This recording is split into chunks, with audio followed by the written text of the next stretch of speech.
kleiner Finger kriege ich nicht so hoch. So, Eine Turnverletzung. magst du einen Tierfakt? Ich darf ihn genießen, ja.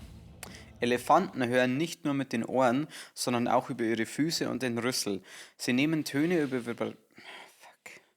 über Vibrationen wahr, die so tief sind, dass wir Menschen sie nicht hören können. Das ist krass. Ich finde das, ja, ach so, ja doch, macht Sinn, fuck. Ich würde gerade sagen, es ist für mich irgendwie Auslegungssache, ob das jetzt Hören ist oder Fühlen, aber ja. wenn sie es natürlich über ein Ding aufnehmen, also über eine Füßchen und dann dadurch ein Geht's. Ton entsteht, Ja. dann ist wahrscheinlich Hören. Ja. Das ist wild, ja. Elefanten. Ich weiß nicht, ob wir haben ja schon oft eine Tierrangliste gehabt. Na, Ich weiß nicht, ich muss schon sagen, ich glaube, dass Elefanten für mich irgendwie schon sehr, sehr weit vorn sind. Muss ich immer wieder sagen, ich liebe Elefanten, sind so geile Viecher. afrikanische oder asiatische, ja. Weiß ich nicht, um ehrlich zu sein, aber gefühlt die Ja, die afrikanischen. sind ein bisschen größer. Aber auch die asiatischen sind ja schon groß genug, wenn man jetzt in Thailand oder in Sri Lanka schon Reiten gesehen kann haben. ich auf beide, oder? Auf jeden Fall, ja. Soll man auch, ist auch gut für dich, also das Mengs, oder? Wird dir nicht wurscht sein. Ja, glaube ich, ja. Weil sonst gibt es ein paar mit einem Bambusstock. Oder in Afrika mit einem anderen Stock. Über die Familie Ritter, den hau ich einen mit dem Stock, mit dem Knüppel, hau ich den eine. Ja. Wir haben gestern in unserem Stream auf Familie Ritter reagiert und wir waren beide sehr betroffen. Ja. Genau, noch ein ganz kurzes Announcement. Wer es noch nicht mitgekriegt hat, der Podcast wird aktuell auf unserem Bayerns Most Wanted Kanal geteilt, den könnt ihr gerne folgen. Und auch, da können auch Reels, jetzt gerade 3 am Stück, weil wir da noch nie uns hochgeladen haben, können wir richtig rauspfeffern. Jawollo. Ja, also schaut's vorbei.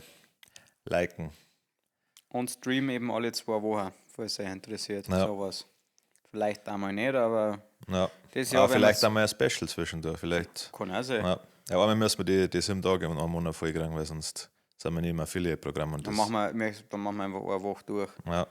Ich würde sagen, es war keine schlechte Idee. Lass uns überlegen, ob wir einfach eine Woche lang oder sage ich mal zumindest unter der Woche jeden Tag streamen. Dann Ja. reicht ja eine Stunde. Ja, ich glaube nicht.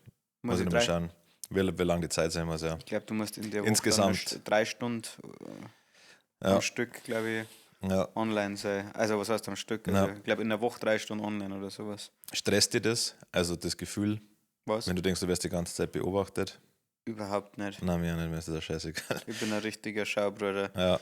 Ich werde erst warm, wenn mir jemand anschaut. Ja, das ist ab und zu auch, denke ich mir, eigentlich ist es ja geil, mal so Reels allein zum dran. Ja. Aber irgendwie mag ich es schon lieber, keine Ahnung, der Tom oder so ist dabei und jemand, Ja. der das motiviert mich auf jeden Fall, lustiger zu sein. Also für so eine Sache ist schon wichtig, jetzt ein reines Performance-Reel, da ist wurscht. Vermeintlich lustig. Vermeintlich, ja. Ja. Das glaube ich, sieht man dann schon mit dem Gesicht, weil ich brauche ja sehr lang, bis die Information irgendwo ankommt und dann spinne ich das so ganz langsam her, gar nicht mehr zu und dann irgendwann so hey Tom, pass auf.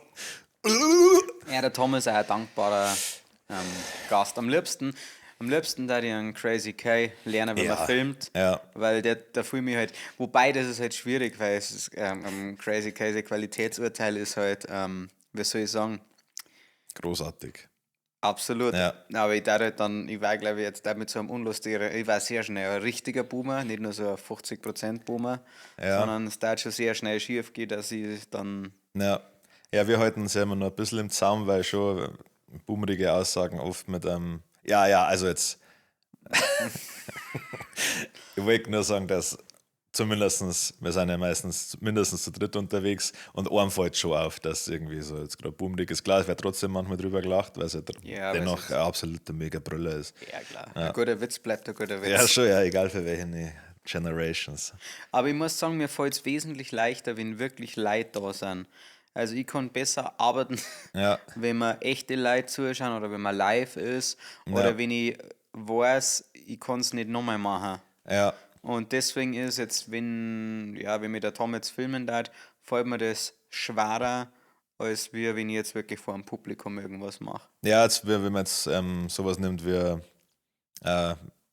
so Geburtstagsschau oder sowas, in so einem kleinen Rahmen, wo wir Ja. viel reden, Ja. da sind wir, glaube ich, sehr stark im spontan lustig sein. Klar, von 5 Witze sind 3 nicht gut oder kommen nicht an oder sie verstehen es nicht, weil sie scheiße dumm sind. Aber dann haben wir immer noch uns. Ja, schon. Weil wir Ja. schauen uns dann an. Das Ja. Perfekte ist das Schlimmste. Oder, ja doch, das Großartige an einem richtig, richtig schlechten Witz ist, dass das dann wir so lustig finden, wie schlecht der Witz angekommen ist, dass sie das auch schon wieder lohnt. Also es hat so viele Momente gegeben, wo einer von uns in einer völlig unpassenden Situation einen an sich lustigen Spruch gebracht hat und die Leute dann denjenigen angeschaut haben, so. Habe ich das im Podcast erzählt, mit dem Security hier? Ja. Habe ich im Podcast erzählt? Nein. Ah, nein, das war nicht. Oder? Wir haben wir haben unseren Keller aufgeräumt und wir sind neben dem Asylantenheim und deswegen sind da 24/7 Securities da und mit den Securities, die müssen irgendwie immer in den Keller und müssen sich da einchecken oder so, keine Ahnung, was die da machen oder wichsen. Egal, auf jeden Fall immer entspannte Typen und wir haben gerade unseren Keller ausgemisst und da hat es halt ausgeschaut wie Scheiße auf den Gang, also man hat so richtig außen rum gemessen und dann kommt halt auch so ein sehr großer, breiter Security runter und die schauen so an und sagt sie so, hey, mach für da ja keinen Saustreck. Ich hab gedacht, das ist zumindest ein kleiner Schmunzler gekriegt, gell? Er schaut mir nur so mit versteinerter Miene an, nein. Geht einfach, ist okay. Vielleicht hat er es aber gecheckt und er ist einfach der Comedy-König und wollte es halt so richtig, aber ich glaube eher nicht. Ich glaube jetzt auch eher nicht. Aber ja. Und genau so eine Situationen sind das da. Der Harry hat es miterlebt, oder warst du dabei? Ich war nicht dabei, leider. Der Harry war da. Das mir Zeit sehr glücklich. Und es gibt ein paar Geschichten, die sie übrigens gut nacherzählen lassen, die genauso gut funktionieren wie diese Geschichte, aber andere, die nicht so gut funktionieren, wenn sie nacherzählst. Ja. Ich weiß nicht mehr, wenn wir drauf gekommen sind, dass Boomer-Witz zeigen. Ja, ich finde, es gibt so ein Ranking an lustig sein. Ich finde, spontan lustig sein ist so die Königsdisziplin. Ja. So, da die uns einordnen auf jeden Fall. Geschrieben, lustig, also ein gutes Comedy-Programm zum Schreiben ist für mich so das Nächste. Also du machst dir Gedanken, du testest so Witze und Witze nachzuerzählen oder Witze in Sketchform nachzuspielen, ist die unterste Form von Humor für mich. Das ist, du meinst, wenn es nicht deine eigenen sind. genau, wenn es so ein typischer Blondinenwitz, keine Ahnung. Ja. Flachwitze, ein kleines bisschen drüber für mich, von normalen Witze. Ja, die musst du in einen guten Rahmen packen. Ja, stimmt. Also da gibt es auch noch mehr es gibt schon manche Witze, die lustig sind. Ich glaube, mir hat es zum Beispiel schon schwer fallen, glaube ich, ein richtig gutes Comedy-Programm zu schreiben, weil du kennst mir ja, dass ich trotzdem ein kleiner Pseudo-Perfektionist bin, was nicht heißt, das hasse ich immer an Perfektionisten. Also nicht jeder, der von sich behauptet, er ist ein Perfektionist, macht was ist perfekt. Gut. Ja, schon, ja. Und da nehme ich mich definitiv auch mit ein. Also ich mache das so lange, bis ich denke, es ist gut. Ja, das musst du immer schauen. Ja. Aber das machen wir bei uns in den Live-Shows ja ähnlich, da schauen wir auch, was kommt an und wenn was gar nicht funktioniert, sagen wir dann irgendwann auch. Manchmal. Manchmal, ja.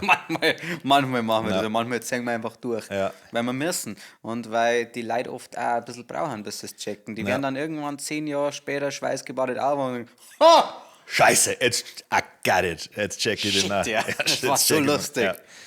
Schlecht im Bett, Alter, so ein Brüller. Das ist wir krass, waren noch nicht bereit dafür. Check erst die Metaebene. So wie ich, der halt damals als Kind noch nicht checkt habe, wie lustig Scary Movie ist. Also. Genau, aber das zu meinem Ding. Das war mein Rant zum Thema Comedy. Okay. Wir hier. Ich höre dich. Ich höre dich. Rede Queen. Kleiner Wochenrückblick, da glaube ich, kann man jetzt in erster Linie mal von Berlin jetzt sein. Ja. Wir haben es diesmal relativ klug gemacht, weil wir gewusst haben, wir werden uns alles, was Berlin zu bieten haben, werden wir in unseren Schlund einkippen, von Heroin, Ecstasy, Crystal Meth, Angel Dust, Krokodil.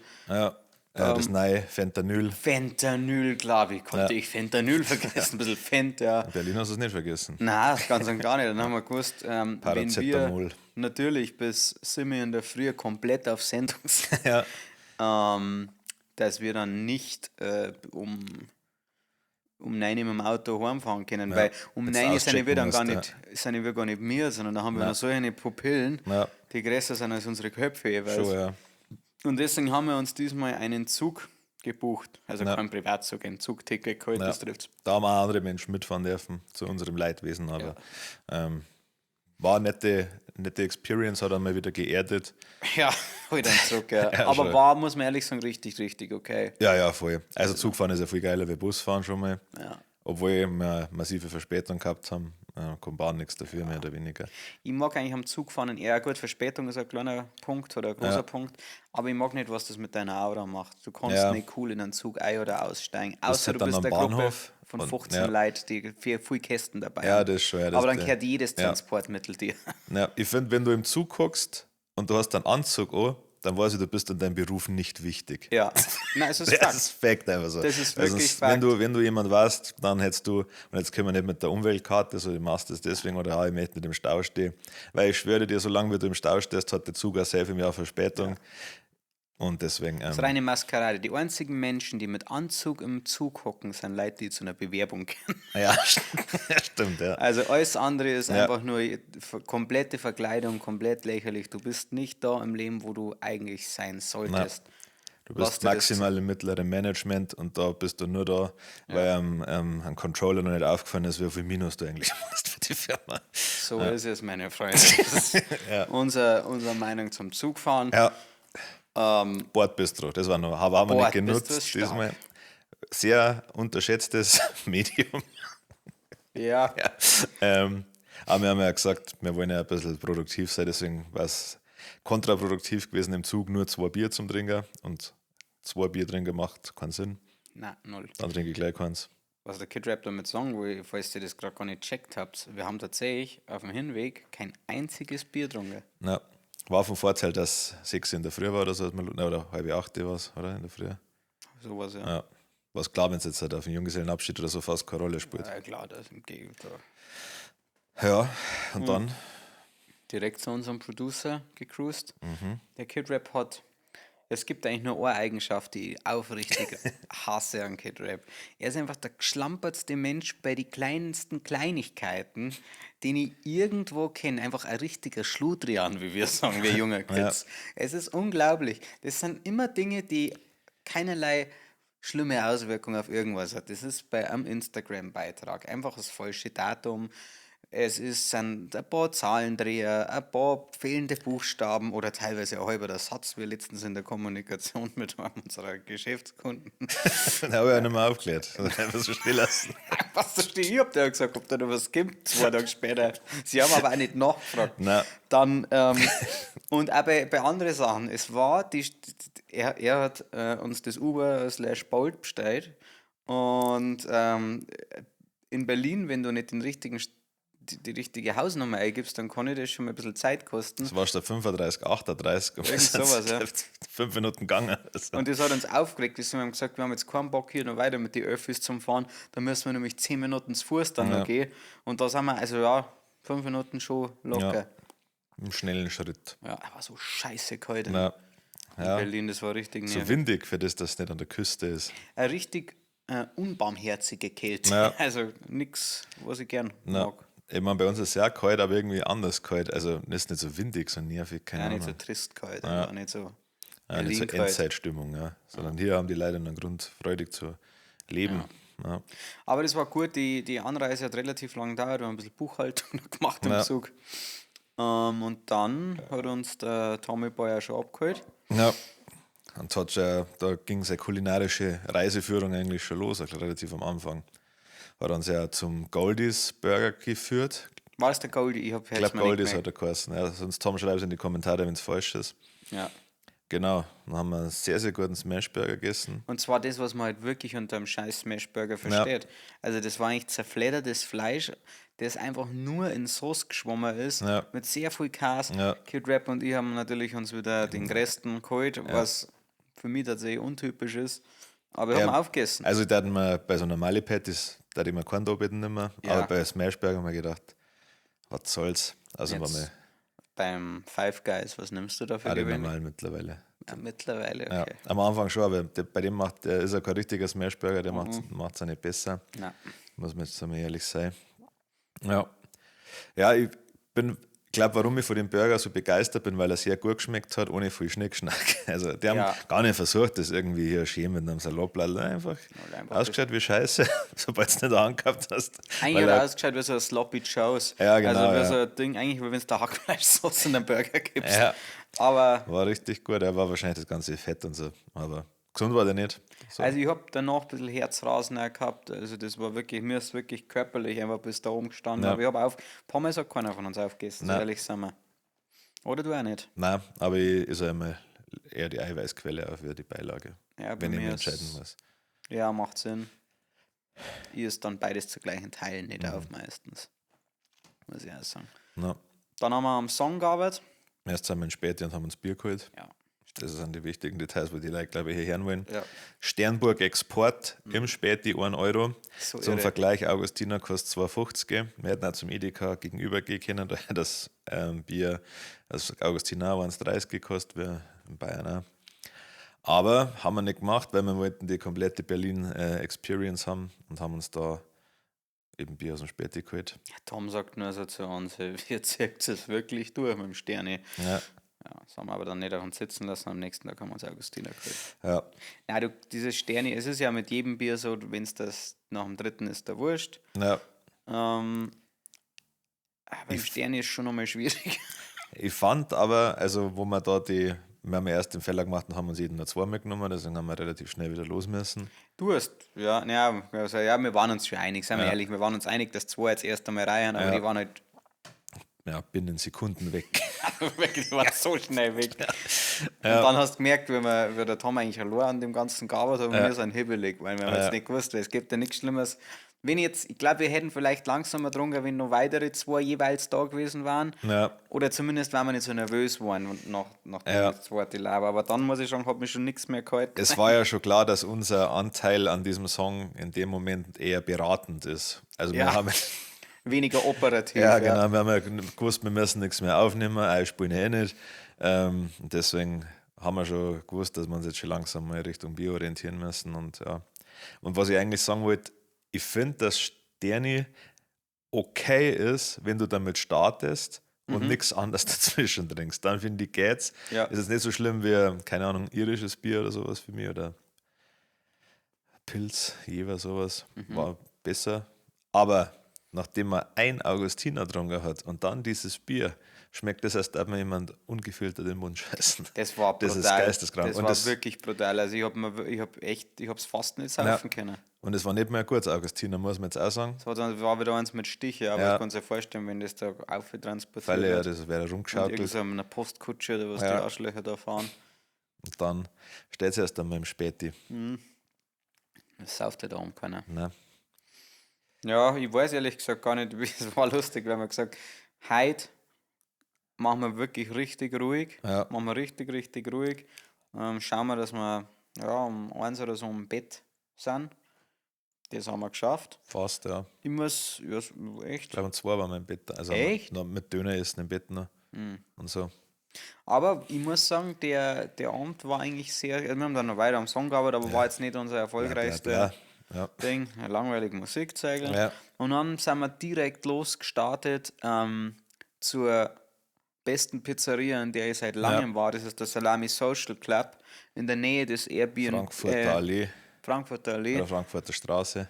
Ich weiß nicht, dieser Laden hat so einen unfassbaren Vibe. Also wenn mir jetzt jemand fragen darf, wo ihr unbedingt, also neben dem Rühr am Döner, hätte ich das irgendjemandem sagen. Also vor allem, weil den Vibe in diesem Laden, ich weiß nicht, ob ich allein bin damit. Aber war schon griebig. Das war eigentlich also so. Griebig ist das falsche Wort. Es war nicht griebig, aber doch so griebig. Das war eigentlich eingerichtet wie so eigentlich wie eine Bierzeit. Das waren lange Bänke aneinander. Aber fest installiert und das Leben hat da drin pulsiert. Es war komplett voll und der Tom war so gütig, uns einen Slice zum Holen. Sitzen haben wir nirgends mehr kennen und das hat so geil geschmeckt, finde ich. Es hat so. Ja, war echt. Ja, das ist so für mich so eine New York-Style-Pizza eigentlich. Also wo halt so alles so relativ knusprig ist. Super. Und dann war da noch so ein Pesto oder sowas drauf. Richtig geil. Also da muss ich auch sagen, leck mich am Arsch, das war eine gute Pizza. Waren wir da, aber davor waren wir davor in der Bretterbude? Ich kann es dir nicht sagen. Nein, ich glaube nicht, oder? Bin mir nicht sicher. Nein, wir waren in einem Hotel, haben da ausgesoffen, sind dann da hin, haben dann ein Bier im Späti geholt. Stimmt. Haben den Pizzaslice gegessen und auf dem Weg zur Bretterbude haben wir dann das Bier austragen und dann sind wir in die Bretterbude. Bretterbude, meiner Meinung nach richtig, richtig geiler Laden. Ja. Sehr klar. Einfach eine reine, ich weiß nicht, Rock'n'Roll-Kneipe, oder Rockkneipe. Ja, Rock-Fußball-Kneipe so. Der Inhaber, oder wer hat gewirkt wie der Inhaber, schön ein FC Bayern-Shirt auch gehabt. Und dann sind wir schön gehockt, haben innerhalb kürzester Zeit unsere 2 halbe getrunken. Und dann Auftritt Bastian. Ja. Er folgt uns jetzt wahrscheinlich auch bei Spotify, vielleicht hat er unseren Podcast entdeckt. Ja. Wenn du das siehst, Bastian, jetzt weißt du, was wir wirklich von dir halten. Nein, Bastian ist ein Typ, der mich einfach an den klassischen Backpacker überhaupt erinnert, so wie ich mir vorstelle. Ja. Jemand, der, also er ist zu uns an den Tisch gekommen und hat gesagt, wie es ausschaut, ob er stört, er war sehr höflich und gesagt, ob er stört oder sie kurz dazu hocken stehen darf. Gesagt, ja, völlig. Man muss dazu sagen, Kid Rap und ich reden. Es gibt 2 Situationen, in denen wir wirklich gern mit Fremden reden. Das ist, wenn sie Englisch reden, können sie mir sofort haben, wenn ich halt schon ein Bier zumindest drin habe. Und mit anderen grundsätzlich, wenn ich halt schon gut angesoffen habe. Ja, das war so eine Mischung aus Arbeit und Urlaub, deswegen ist es schon gegangen. Also es war eine Situation, wo ich sage, okay, das ist dann nicht mit deiner Freundin. Ja, genau. So, da hat es mich nerven, da hätte ich keinen Bock, dass man immer voll labert. Ja. Aber, ja. Ich habe es nicht gehasst. Nein, aber auf keinen Fall. Es war jemand, dem es wesentlich wichtiger war, seine Geschichten zu erzählen, als unsere Geschichten zu hören, wobei wir jetzt auch nicht drauf aus waren, unsere Geschichten zu erzählen. Wir haben einen Podcast. Stimmt, ja. Das ist richtig, ja. Und ich weiß gar nicht, wie wir aufs Thema gekommen sind. Ich glaube, er hat erzählt, dass er in Thailand war. Ja. Und dann haben wir auch gesagt, ja, wir waren in Thailand. Aber das gesagt, er war in Nepal. Also ich war in Nepal und ja, also in Thailand, da hat er ja schon mal, eigentlich ist es so gekommen, er hat gesagt, warum wir hier sind, und dann habe ich als Gaudi gesagt, wegen einer Thai-Massage. Ja, stimmt, ja. Weil ich es schön random gefunden habe, und dann sagt er, ja, wegen Thai-Massagen. Nein, das war ein Scherz. Und dann hat er gesagt, er war schon mal in Thailand. Ja, genau, die Thailand, ja. Nur, dass ihr wirklich genau wisst, was abgelaufen ist. Und dann hat er erst von Thailand erzählt und jetzt können wir es ja sagen, Basti kennt keinen. Die Geschichte ist verdrängt worden von seiner Nepal-Geschichte, aber er hat einen Ladyboy gefickt. Angeblich. Also, okay. Eine unoperierte Frau. Ja. Also einen unoperierten Typ, Mann, der... Einen unoperierten Mann, jemand, der als Mann geboren ist und dann zur Frau operiert worden ist. Genau, ja. Und dann ist er kein Ladyboy mehr. Nein, meiner Meinung nach nicht. Nein. Und die hat halt also die haben sich halt schön ein wenig liebkost und das war das erste Mal, dass er es erwähnt hat, und dann hat er sie von hinten genommen so und die war richtig eng. Und dann, er hat das schon ein bisschen angeteasert, dass das jetzt gleich eine schweinische Geschichte wird. Ja. Und dann ist er irgendwie so, und dann als er rausgekommen ist und fertig war, haben alle gesagt, hey, du weißt schon, dass du da jetzt einen Ladyboy gefickt hast. Und dann hat er gesagt, ja, aber die hatte eine ganz normale Muschi. Ja. Das kann, und ich behaupte, ich weiß es aber nicht. Ja, er hat es einfach in den Arsch gefickt. Entweder das, oder, aber dann hätte er ja relativ sicher, also dann, was gibt ihm die Geschichte dann, oder, also ich komme, wir haben sicher einige Ärzte unter uns, Zuhörerschaft, kann man einen Mann so perfekt umoperieren, dass er das nicht, ja gut, weißt du nicht, worauf er war. Ja. Ich habe mich jetzt wenig damit beschäftigt, habe auch noch keinen Ladyboy gefickt und auch, glaube ich, keine umoperierte Frau. Also das ist definitiv eine Arbeit bei mir. Nicht, dass ich wüsste, so. Ja. Deswegen weiß ich nicht, wie das da medizinisch abläuft, genau. Aber war interessant zu wissen. Definitiv. Und dann hat er gesagt, und dann war die Geschichten, die er uns erzählt hat, kennen übrigens nur 2 Personenkreise. Einmal wir und seine Schwester. Und das war das, was wir uns gedacht haben, okay. War, ja. Weil dann erzählt er aus Nepal, ja, er war in Nepal und da war es so, dass er dann eine kennengelernt hat, die war irgendwie die Tochter oder Bekannte von seinem Sherpa, von seinem Reiseführer, und das war eigentlich so, das durfte auch keiner wissen, dass wir was hatten, und dann hat er erzählt, wie oft das er gefickt hat, und gesagt, und wie war sie so? Hab 1 Sekunden Pause gemacht und gesagt, also optisch, und er sagt, die war sehr eng. Das ist irgendwie so eklig. Okay. Das ist... Ja. Und dann wollte er von jedem von uns wissen, wie groß unsere Schwänze sind. Ja, hast du schon mal nachgemessen? Ich meine, er ist knapp über den Durchschnitt. Okay, cool. Ja. Spezi, dessen Namen jetzt bewusst nicht erwähnen, hat letztens in Gruppen geschickt, wenn man seinen Schwanz adäquat misst. Aha. Und zwar mit der Bauntechnik. Das bedeutet, du nimmst einen Meterstab und es ist ein bisschen weich da, direkt an der Wurzel. Ja. Und um das korrekte Schwanzmaß zu ermitteln, musst du scheinbar aber das ist halt auch von ihm gekommen, den Meterstab da durchs Weiche durchdrucken, bis es wirklich nicht mehr weitergeht. Da gewinnst du locker 2-3 Zentimeter. Sag ich nicht. 80, glaube Und dann wollte ich gerade sagen, dann bin ich so auf einmal auf Eife. Ich habe so eine männliche Fettmuschi. Ja, stimmt. Also, ja. Das habe ich jetzt gar nicht bedacht. Ja. Ja, stimmt, ich habe gar keinen kleinen Schwanz, bin einfach nur fett. Ja. Und ich habe einen kleinen Schwanz. Ja, ich wahrscheinlich auch. Sieg nicht. Nein, Schmarrn. Für, Aber über den Spiegel. ja, so wellensittich. Ja. Ja, und das war dann, Schreibt mir in die Kommentare, wie lange eure Schwänze sind. Ja, genau. Also seiner war so 16, 17, hat er gesagt. Ich weiß nicht, warum es tagesformabhängig ist, aber je nachdem, wie geil er ist und wie eng sie halt ist. Ja. Denke ich mal. Ich weiß gar nicht, warum ich das so eklig finde. Also es war einfach aus dem Kontext da. Ja, und weil es halt, ich glaube, weil es eine ernst gemeinte Information war. Es war nicht so als Gag oder so. Ja. Hat es auch nicht so humoristisch verpackt. Hat die er? Aussage an sich. Nein, Jetzt, ja. das ist nicht. Naja. Ja, das Lustige war, dass man halt am Tom einfach auch gesehen hat. Also wenn du halt in Berlin lebst, ich glaube, dann fangst du irgendwann schon sehr klar auszusortieren, mit wem du jetzt wirklich Bock hast zum Reden. Weil es gibt ja da so viele Loco-Menschen und mit wem du einfach keinen Bock hast zum Reden. Und er war dann sehr passiv in diesem Gespräch. Ich glaube, das passiert da bei Minga auch, wenn du jetzt halt in die Tudi-Gegenden bist. Also keine Ahnung. Ist möglich, ja. Kann sehr gut sein. Ja. Wie dem auch sei, unsere Cerveza ausgetrunken, uns freundlich vom Basti verabschiedet. Sehr gute Zeit gewünscht. Er war übrigens allein in Berlin. Ja. Wollten dann eigentlich heim, aber dann sind wir nur in der Bar. Die sehr edel ausgeschaut hat, wie ich finde. Ja, war edel. War so ein bisschen wie das alte Shelter-Pubs, ein bisschen nur schicker. Ja, wesentlich schicker. Ja.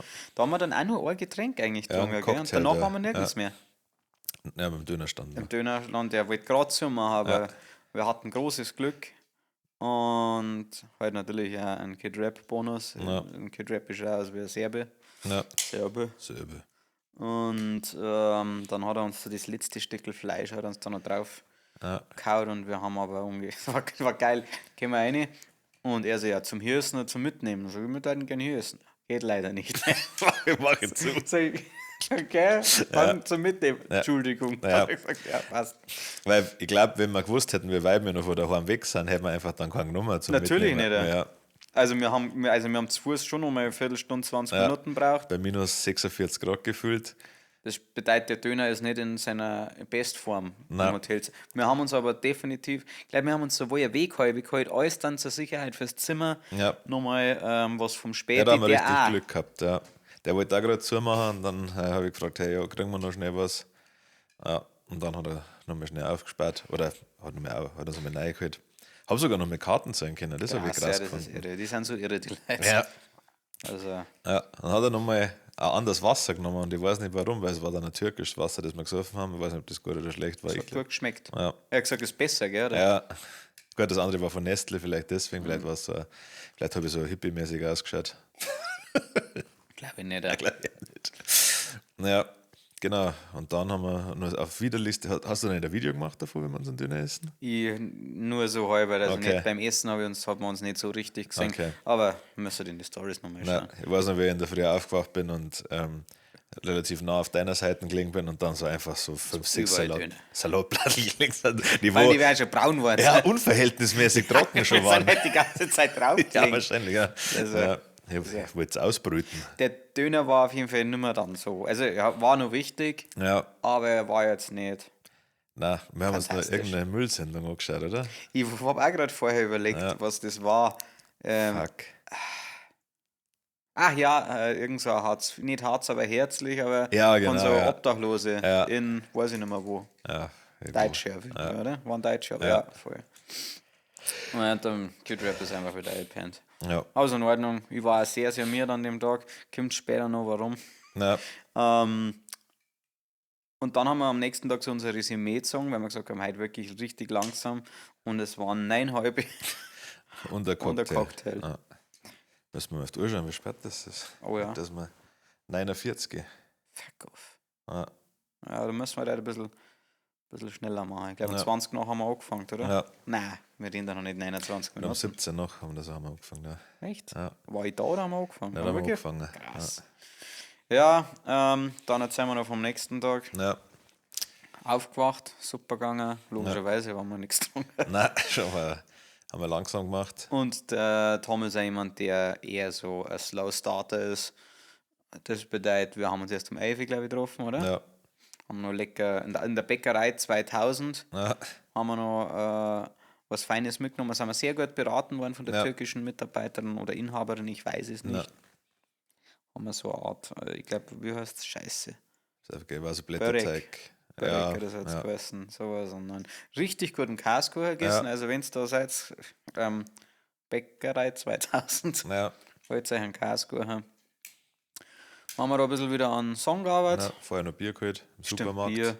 Und diesmal ordentlich, gell? Ja, 8,5 halt. Ja, also für jeden für für jeden 4,5, ja. Ja, richtig. Ja, Song gearbeitet. Ich liebe die. Wäre der Ballade, wo wir uns endlich mal emotional ein bisschen öffnen. Weil wir haben ein bisschen nur davor, dass die Leute denken, wir sind einfach nur Alkoholiker. Da bleibt für mich der Mensch ein bisschen auf der Strecke mittlerweile. Und die Botschaft, die wir schon lange außen tragen wollen. Ja. Genau, ja, dann. Dann haben wir angefangen zum Trinken im Studio schon relativ erfolgreich, muss ich sagen. Und dann, wir waren ja eigentlich da auch wegen dem PA69-Konzert. Die haben eine Doppelshow in Berlin. Also nochmal Glückwunsch an der Stelle jetzt hier an unserem Podcast. Ja. Und dann sind wir in Rühren gefahren. Und wir haben schon oft genug Zeit davor, aber es gibt meiner Meinung nach, und ich glaube auch der Meinung aller nicht kernbehinderten Leute, keinen besseren Döner in Berlin und somit auch wahrscheinlich nirgends als ein Rühren-Döner. Es gibt 2 Rühren-Döner, Rühren-Gemüse-Kebab, 1 oder 2 eingeben. Prenzlauer Berg da oben irgendwo. Hinfahren, einfach nur genießen. Der geilste, unfassbar guter Döner. Dann ist aber ein verhängnisvoller Anruf gekommen. Der Tom kennt die Jungs von PA69, hat schon mit denen zusammengearbeitet und verstehen sich auch gut. Menschlich, im Gegensatz dazu, wie wir uns mit dem Tom verstehen. Ja. Und einer hat Gitarre durchgewechselt, also sind wir nochmal zurück ins Studio, haben wir Gitarre für sich geholt. Sind dann an der Menschenmenge vorbei, natürlich im Backstage-Bereich, weil ich weiß nicht, wann ich das letzte Mal an einem normalen Eingang gestanden bin. Egal ob Club-Ding. Das war das, was mir an der Bretterbude so genervt hat, wo ich gesagt habe, okay, schön, aber wo ist der VIP-Eingang? Ja, schon mit dem Bumslang drin gehabt, keine Security. Nirgends so ein rotes Absperrband. Ja, bin mir vorgekommen wie im Zoo. Ja, wie ein Zugfahrer. Ja, schon. Naja, egal. Dann haben wir da erst einmal lecker Bierchen gekriegt, haben uns nett mit den Leuten unterhalten, nett mit uns unterhalten. Und dann hat die Sause ja schon begonnen. Vorband war. Fuck, ja. Dir fällt doch das Squad. Ja. Auf jeden Fall auch relativ erfolgreich. Ich glaube auch 600.000 monatliche Hörer. Machen Saufmusik. Was ich sehr gern mag. Haben uns ein schönes Plätzchen gesucht, haben dann noch Freundin vom Tom kennengelernt, die Lucy, ist Sängerin bei die Bierbabes. Auch lustige Kombi, die Mädels. Und dann einen geilen Auftritt gesehen. Ja, da relativ viel Bier gesoffen, auf jeden Fall. Ja. Da ist dann losgegangen, dass wir so ein bisschen einen Überblick verloren haben, weil wir mal extra Beer with Me angewandt, um zu schauen, wie viel wir konsumieren. Ja. Hast du eigentlich Zeit dann am nächsten Tag? Weil wir haben ja irgendwann komplett aufgehört. Ja, hat keinen Sinn mehr gemacht. Ne. Aber hast du geschaut? Wie viel? Ja, wie viel es dann offiziell waren? Kann man das noch nachvollziehen jetzt? Ich schätze mal das plus 5, oder? Ja, man kann in einer Woche schauen. Nicht einzelne Tage. Oh, das ist schlimm. Na, gesamt.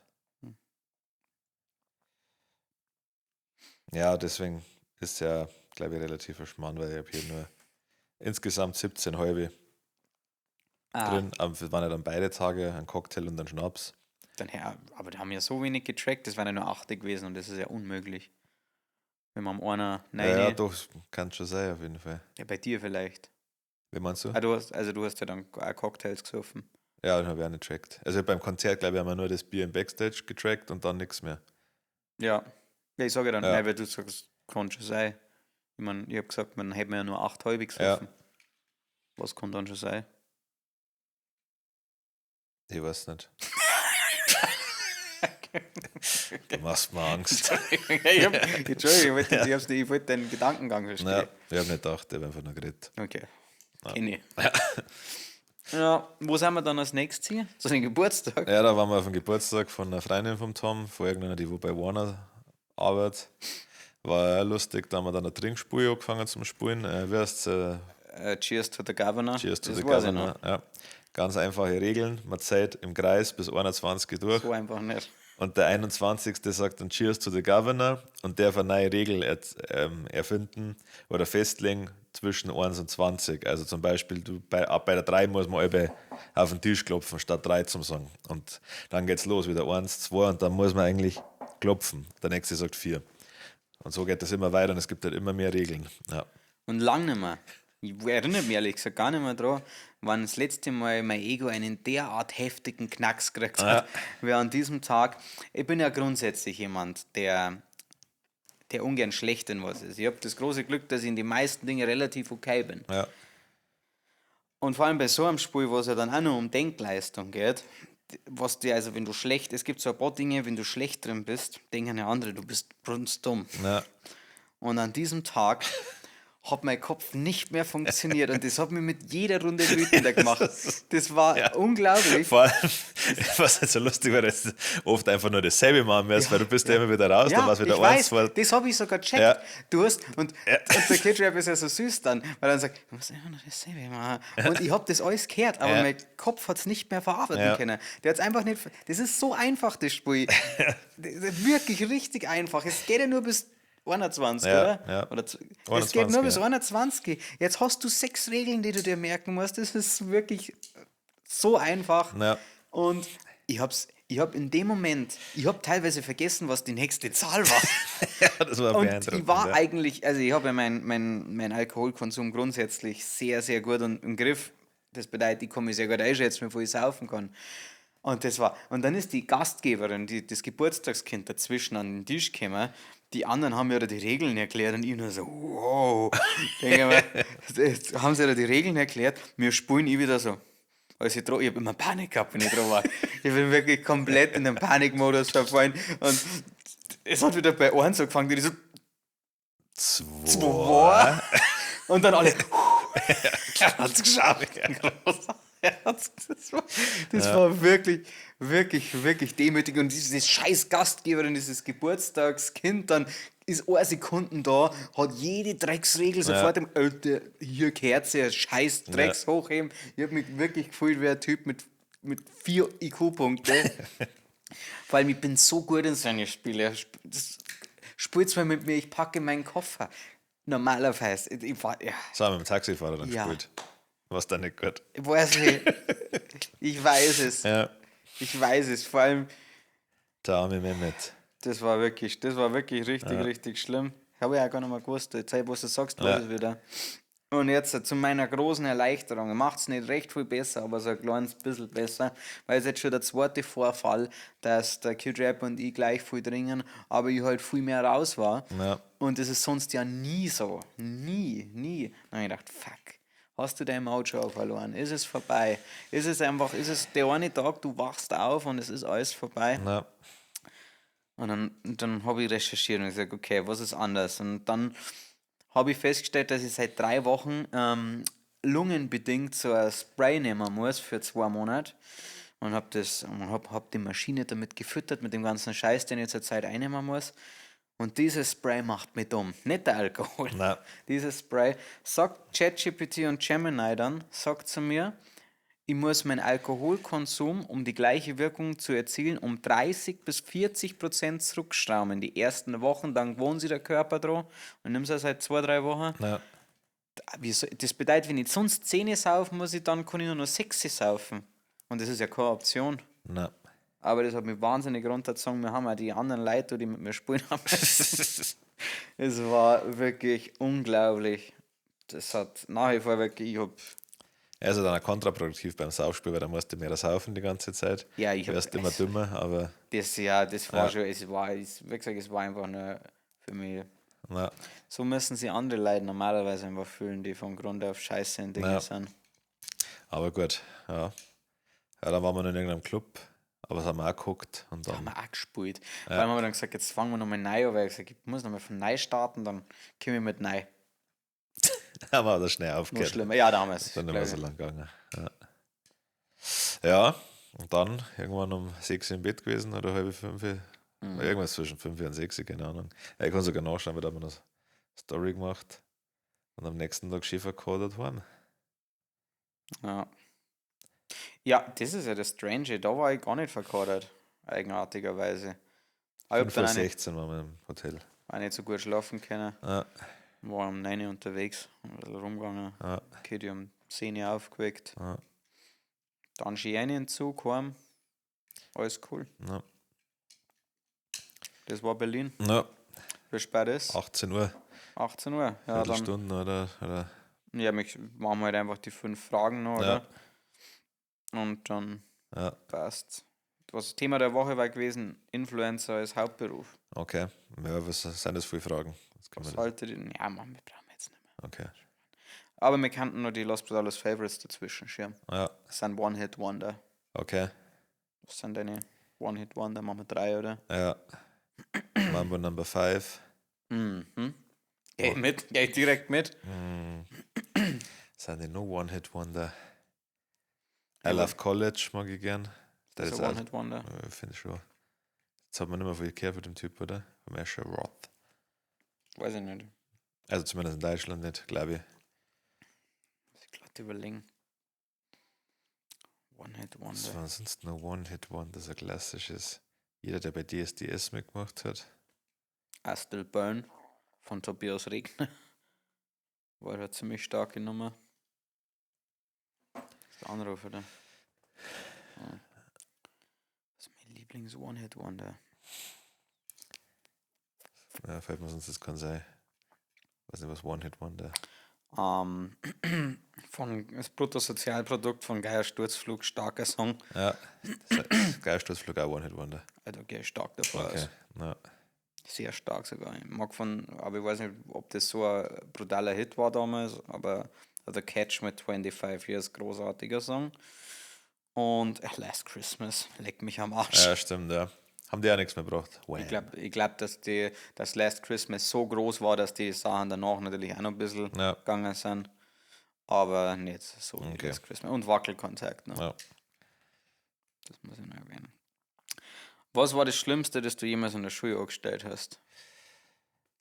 Jemand in den Schrank stopft und den Schrank umdreht, dass er nicht raus kann. Ich glaube, das ist schon mit das Schlimmste. Und in diesem Schrank haben seit 8 Monaten lang klare Kaberbackerl gegärt, gegoren vorher. Das war ganz schlimm. Das war das Schlimmste, was ich je gemacht habe. Das war Gemeinschaftstag. Ja. Das, glaube ich, war schon mit das, wo man jetzt sagt, ja, das war nicht korrekt. Hätte man anders handhaben können. Ja, weil sonst... Gott, die Geschichte mit dem Apfel habe ich schon 100-mal erzählt, auch das habe ich eigentlich nichts gemacht, da war ich nur dabei. Den Apfel an die Wand schmeißen? Nein, also... gegen den Kopf von der Lehrerin. Von der Lehrerin den Apfel gegen den Kopf gekriegt. Wollte mir gerade einen Verweis geben, wegen irgendwas. Und ja, genau. War aber praktisch, weil sie hat den Apfel gegen den Kopf gekriegt, ist dann heulend raus. Ja. Und dann sind wir in den Taschen und haben uns die ganzen Schulaufgaben und Exen fotografiert. Scheiße, stimmt, das ist öfter vorgekommen. Da fühlst du halt wie ein kriminelles da muss ich gerade oberseilen. Ja. Ja, die Coversache, definitiv die Coversache. Ja. Wozu kannst du niemals Nein sagen, wenn es direkt an der Kasse liegt?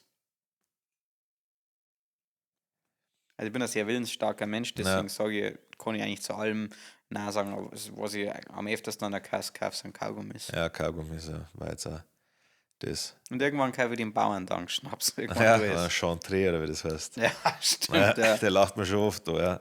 Oder einfach beim Penny so eine richtig riesige Schachtel mit Tabak. Ja. Über welches Kompliment habt ihr euch zuletzt gefreut oder welches ist euch in Erinnerung geblieben? Ich krieg so viel Komplimente. Ja. Das letzte, was mir einfällt, war irgendein Mädel, aber ich weiß nicht mehr, was für ein Kontext. Ob das jetzt beim Auftritt war oder als wir Ding unterwegs waren, aber wahrscheinlich beim Auftritt. Hat einfach noch gesagt, dass ich echt so wahnsinnig gut rieche. Okay, ja. Finde ich ein nettes Kompliment. Ja, der Typ hat letztes Mal geschrieben, dass er unseren Podcast so lustig findet. Ja, über sowas freue ich mich natürlich immer sehr. Das gefreut mich, ja. Welche Olympiasportart kannst du am besten? Ringen, glaube ich. Ich glaube nicht. Ehrlich gesagt. Ist nichts anderes eingefallen. Kugelstoßen. Ja gut, was ist einfach was ist deine beste Sportart? Wahrscheinlich trotzdem Fußball. Fußball oder? Wahrscheinlich, ja. Ist das olympisch? Ja. Ah, okay. Genau, das ist noch so Leichtathletik. Ich schaue sowas nicht. Muss ich gestehen. Also weder Winter noch normale. Bin sehr gut im Badminton. Na, Tischtennis vielleicht. Tischtennis bin ich auch ganz gut. Aber auch nicht so asiatisch gut. Na, also wirklich, ich kenne keinen Olympioniken in irgendwas. Ringen, ja. Die Blatt, komm, Pennyparkplatz. Ich klatsch die um. Weil mir ringen, die tritt beiß, ich kratz und ich hau dir in die Eier von vornherein. Mach alles, was ich gerade gesagt habe, in deine Eier. Und dann verlierst. Ja, schon. Und dann holt er sich Gold. Ja, schon, weil es macht er mit jedem. Auf der Straße, ja. Ne, wurscht. Was war das schlechteste Bier, das du je getrunken hast? Mir fallen da zwei. Sehr, sehr schlecht. Das, was wir einmal im Kahn getrunken haben. Das ist auch Mühlbräu, oder wie heißt das? Ja, Mühlbräu, glaube ich, heißt es. Aber Mühlbräu. man muss aber dazu sagen, dass das eine schlechte Charge Ja, war. beim zweiten Mal war es nicht so Aber schlimm. das war das Schlimmste, Schlimmste, was ich...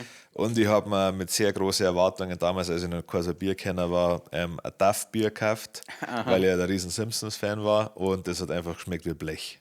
Das war auch ganz schlimm. Und irgendein Rauchbier, wenn wir drungen zum Kotzen gefunden haben, weiß ich den Namen nicht. Das Schlehen-Rauchbier. Das war so kreislig. Bei mir ist noch, was bei mir noch mit reinspielt, aber das waren vielleicht die Umstände, war das kenianische Bier, was man reingefixt. Ja, schon ein kleines Wichse-Bier. Und das ist kein Scherz, da war Fixe drin. Ich habe Wichse getrunken. Also ich konnte es nicht nachweisen, weil ich habe es getrunken. Also ich habe es nicht mehr untersuchen können, aber rückblickend. Ich glaube, das war einfach so was, wie wenn ein Fruchtsaft das Gern anfängt und da ist dann so eine Mischung drin. Das schaut aus wie. Es ist so zusammenhängend, schaut ein bisschen aus wie ein Froschleich ohne die Punkte drin. Ja. Ohne die Eier, ohne die Kaulquappen. Also Fixe. Das ist ja nur der Laich. Keine Ahnung. Ja, egal. Das war echt, ich darf doch nicht droh denken, ich habe das jetzt noch. Naja, aber wenigstens war es nicht kalt. Das war schon kalt. Schon war das kalt? Das war, also, nee. Ja. Das war ja das Chili, waren da 6 dran reingegangen dafür, damit irgendjemand von seiner Spätzle draufwechseln kann. Ja, aber egal. Ja, ich kann mich nicht erinnern, dass ich eine Pizza mit Würstchen bestellt habe. Das waren schon die Fragen. Was steht die Woche noch an? Die Woche steht eigentlich nichts so. Gangtreffen. Gangtreffen, stimmt, ja, fuck. Werden ein paar Sachen beschlossen, wie es weitergeht mit unserer Los Brutalos Gang. Und ansonsten weiter Songs machen, nächste Woche ein bisschen Content machen, ein bisschen shoppen gehen, keine Ahnung. Stimmt. Diese Dinge. Fällt mir der Kid-Rap einfach mal wieder schön aus und dann lasse ich seine Kreditkarten klären. Ja. Mal schauen, wie belastbar die MX ist. Die Platin. Meinst du die goldene oder die Platin? Nein, die Platin. Ja. Die goldene habe ich privat, falls die. Ja, weiß ich. Ja, einmal eine in Maximilianstraße und dann mal schauen, was da so geht. Einfach eine zum Rolex, ich brauche keinen Termin.